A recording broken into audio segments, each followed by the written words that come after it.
The Expert Series is brought to you by Draw It Paint, the dry erase paint company that allows you to create the exact space you want. Our products are designed for performance, engineered for durability, and manufactured for quality. Draw It Paint's 3 formulas will allow you to reach every possibility. Behold your best work.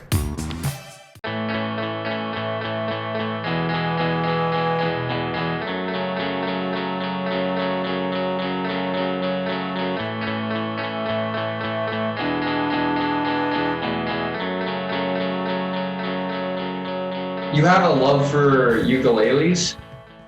Yes. So where does that come from? So even now, I don't play piano. And that is one of the things that always makes me stand out in music education, because going through, it is drilled into you like, you are going to have to play piano. You are going to have to play your patriotic songs at assemblies for all of your schools. Like, this is a thing. First off, no, it's not a thing. Actually, you as an educator are going to decide your path, and you are going to decide how you teach your children and what that's going to look like in your classroom. And so I kind of just put that back here and said, okay, I'm going to learn the basics of how to play the piano, but I'm not going to get that stressed out about it. And like, I feel if education was the same in 1988 as it is now, I feel like I would definitely have qualified for an IEP, like an individualized education plan, because there are some things that I just don't get. There are some things that if it's not explained in a certain way, it is way above my head and I can't process it. And to me, piano is one of those things. My left hand and my right hand are never going to be truly independent of each other. Like, it's not going to happen. My eyes are reading the music, my left hand doing this, my right hand's doing this. Oh, let's throw a pedal in. Like, I can't. So I learned the basics of piano, passed all my courses, got hired. It's not been a problem ever since. But I also then thought, okay, I need to find alternate ways to accompany my classes. When we're doing things like, I need to be able to support them. How am I going to do this? Because plunking out chords here and there is only so entertaining up to a point.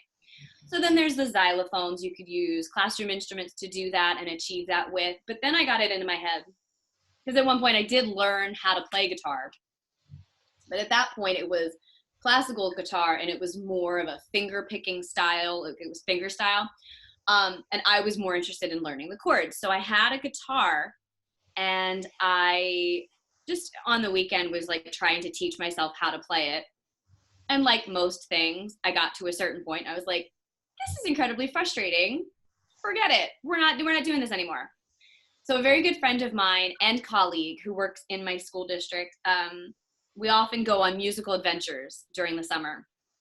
And one of the musical adventures was, she came over to my house and she was like, I'm learning how to play the ukulele. I'm like, the what? Why? Okay, why? She's like, here, you try. I was blown away at how easy it was and what a big sound it was. And I just thought, oh my God, this is a perfect instrument to use in the classroom to accompany my kids. This is fabulous. So I quickly went on Amazon, as you do, and I, bought this really crappy ukulele and, this whole kit, and it came in the mail, and the only purpose it really served was giving me the incentive of actually going out and buying a real instrument. So I learned how to play. I went out and I bought my first Lanakai, and kept learning. And it just became something that was part of like self-care for me. So after work, I'd come home and I'd play a few songs and I would decompress from the day. And I thought, this is the best. My kids love the ukulele. So even before I started teaching them how to play, Old MacDonald on a ukulele, hands down, the kids' favorite thing. Like in kindergarten, it's a big hit. Like they just think it's the coolest ever. They love it. So ukulele just became a really big deal, because then I saw the potential in teaching the students how to play it, because I got to a point in my own career probably around year 12, maybe 14, where I was like, I never ever want to hear the sound of a recorder ever again. I don't want to hear hot cross buns on a plastic recorder for the rest of my life. I don't want to do it.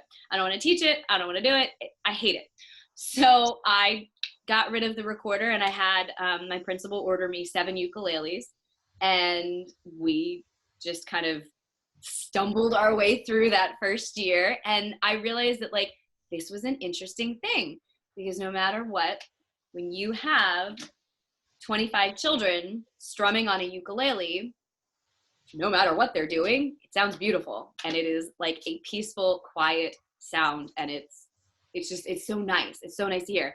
Whereas 25 children playing on the recorder, like hearing damage automatically, headaches, like no good. I recognized what the ukulele had to offer, and I'm really glad that I did, because it's been awesome for my classroom and for me.